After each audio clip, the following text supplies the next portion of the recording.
Well, the Tokyo Paralympic Games kicked off this week with, for the first time, a prime time slot on American network television.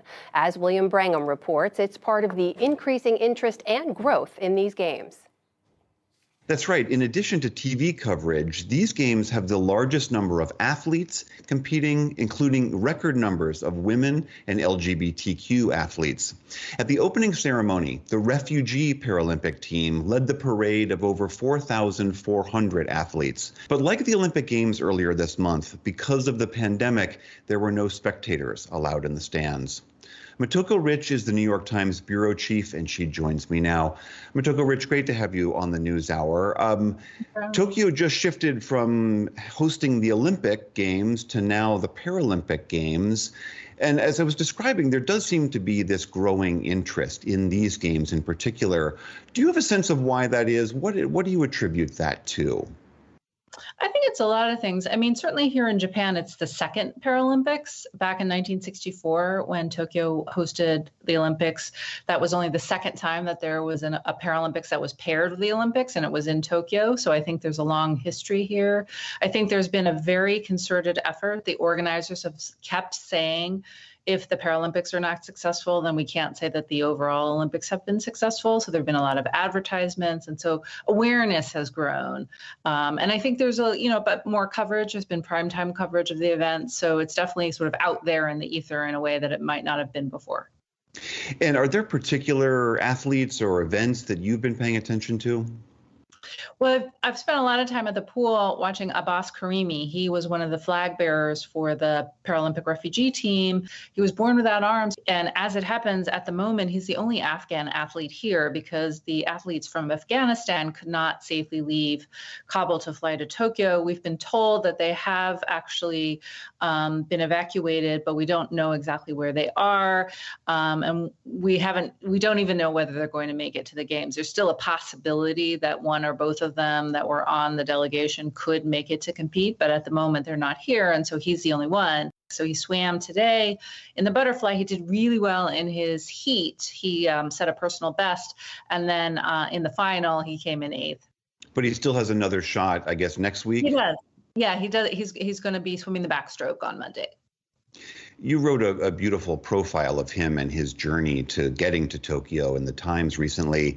I'm just curious, how does someone living in 4 different refugee camps train for this kind of competition?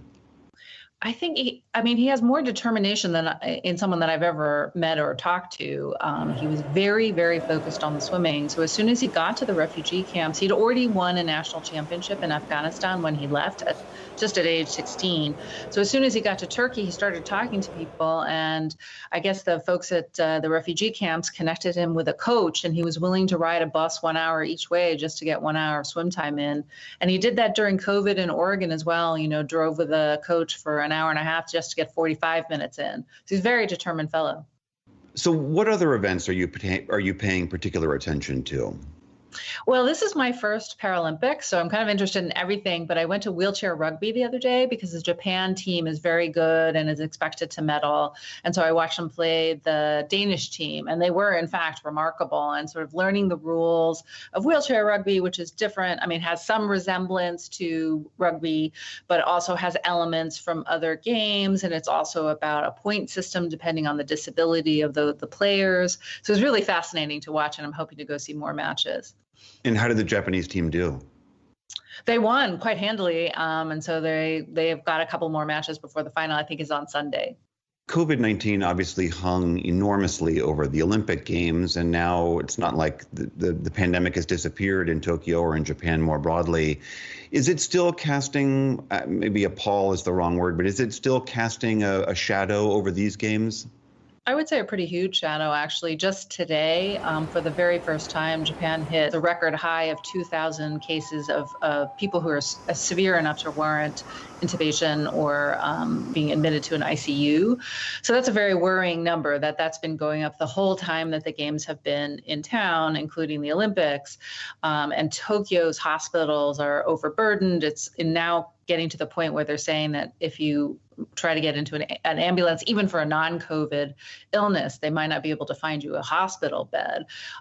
They are trying to ramp up vaccinations, but just this morning they opened a mass site for people, young people to get vaccinated. People were lining up at 1 a.m. in the morning and couldn't get in. It was, sold. What, I don't even know what the word would be, but they were out of vaccine by 7:30 in the morning, and so they're trying to set up a lottery.